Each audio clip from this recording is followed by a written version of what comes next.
అక్కడక్కడ ర్యాండమ్గా మనం విజిట్ చేసినప్పుడు నేను మొన్న చూసా ఒకసారి ఎక్కడ పాకాల మండలంలో నేండ్రగుంట నుంచి దామల చెరువు దాకా రోడ్డు మీద చూస్తే ఈ పేపర్లన్నీ పరిచినట్టున్నాయి. దీనికంతా కూడా ఏంటంటే అక్కడున్నటువంటి ఎండిఓ, అక్కడున్నటువంటి డిప్యూటీ ఎండిఓ ఏ పరిధిలో ఆ ఏరియా వస్తుంది, ఆ పంచాయతీ సెక్రటరీ 100% ఇది చెయ్యాలి అనేటువంటి ఆలోచన నీలో రాకపోతే మనం ఎన్ని పెట్టినా కూడా ప్రోగ్రామ్స్ పాటికి రన్ అవుతుంటాయి, కానీ రిజల్ట్ అనేది కనిపించదు. కాబట్టి ఇవి రావాలంటే ఇప్పుడు సార్ చేతులు ఎత్తమంటే 25 ఏళ్ళు సర్వీస్ ఉండే వాళ్ళు చేతులు ఎత్తండి, నాకు తెలిసి 70% ఎత్తారు. అంటే మీరందరూ కూడా ఫ్యూచర్లో 100% ఎండిఓలు అవుతారు. ఇంకా కూడా పై స్థాయికి రావచ్చు, అవకాశం ఉంటే ఈవెన్ డిస్ట్రిక్ట్ ఆఫీసులు కూడా అవ్వచ్చు. కాబట్టి ఆ అయ్యేటప్పుడు ఏదో చేయాలి అనే ఆలోచన కంటే కూడా నేను ఒకవేళ ఆ స్థాయిలో ఉంటే ఆ రిజల్ట్ ఏ రకంగా రాబడతానో దానికి నేను కారణం అవ్వాలి అనేటువంటి ఆలోచన మీకు రావాలి. ఎందుకంటే సార్ 10 ఏళ్ళుగా సెక్రటరీగా ఉన్న ఇదే ఉద్యోగం, ఇదే పని అనేటువంటిది రొటీన్గా అయిపోయింది అన్నమాట మీకు. కానీ ఈ గవర్నమెంట్ వచ్చిన తర్వాత విపరీతమైనటువంటి మార్పులు వచ్చాయి. మన గౌరవ డిప్యూటీ సీఎం, మన కన్సర్న్ డిపార్ట్మెంట్ మినిస్టర్, ప్రతి ఒక్కరూ కూడా క్యాడర్ మారారు. ఆ ఉత్సాహం అనేది జనంలో ఉంది. గతంలో ఆ ఉత్సాహం లేదు. కానీ ఇప్పుడు ఆ ఉత్సాహంతో మనం పని చేయాలని చెప్పి మీ అందరినీ కూడా కోరుకుంటున్నా.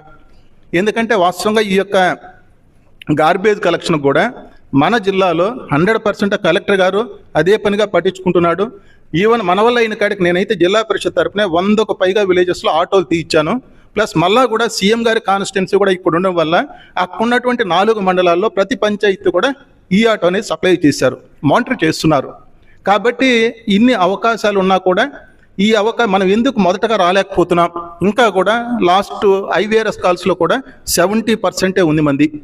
ఎందుకు 90-100% ఎందుకు పోలేకపోతున్నాం? ప్రతి ఇంటికి బండి వెళ్ళగలిగితే ఎవరికి కాల్ చేసినా కూడా ఎందుకు 100% రాదు? కాబట్టి ఇవన్నీ కూడా ఒకసారి ఆలోచించుకొని మనం ఇన్వాల్వ్ అవ్వాలి.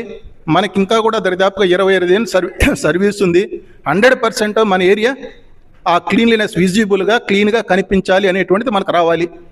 ఎందుకంటే మామూలుగా మన వర్కర్స్లో కూడా ఎవరైతే గ్రీన్ అంబాసిడర్స్ ఉన్నారో వాళ్ళ ఒకరిని ఇద్దరిని ఇంటరాక్ట్ అయినప్పుడు వాళ్ళు చేసే పని ఏంటంటే ఇంటి దగ్గరికి పోతారు, చెత్త తీసుకుంటున్నాడు, పక్కనే ఖాళీ ప్లాట్ ఉంటుంది, ఆ ఖాళీ ప్లాట్లో బాటలు ఉంటే కూడా దాన్ని తాకడు.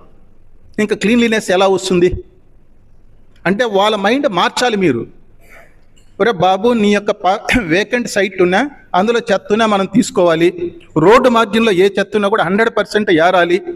అంటే ప్రతిదీ కూడా మనం మామూలుగా ఆయా పంచాయతీ సెక్రటరీ అనుకుంటే, ఇప్పుడు మండల్ టు మండల్ అనుకుందాం, ఒక 5-6 పంచాయతీలు బార్డర్ వస్తుంది. ఆ 5-6 మంది సెక్రటరీలు అక్కడ ఉన్నటువంటి వర్కర్స్కి క్లియర్గా ఎక్స్ప్లెయిన్ చేసి ఒరే విజిబుల్గా ఈ ఏరియా అంతా కూడా క్లీన్గా రావాలి అనేటువంటి కాన్సెప్ట్ నువ్వు వాళ్ళ మైండ్లోకి చూపించగలిగితే తప్ప ఈ క్లీన్లీనెస్ అనేటువంటిది మనం ఎక్స్పెక్ట్ చేసినటువంటి విధంగా రాదు. కాబట్టి డిపార్ట్మెంట్లో ఎప్పుడు రానటువంటి అవకాశాలు మనకి ఇస్తున్నప్పుడు మనం కూడా ఎప్పుడు చూడనటువంటి ప్రగతిని మనం చూపించాల్సినటువంటి అవసరము, ఆ బాధ్యత అయితే మన పైన ఉంది. కాబట్టి ఆ రకంగా అందరూ పనిచేయాలని చెప్పి కోరుకుంటున్నా. Thank you.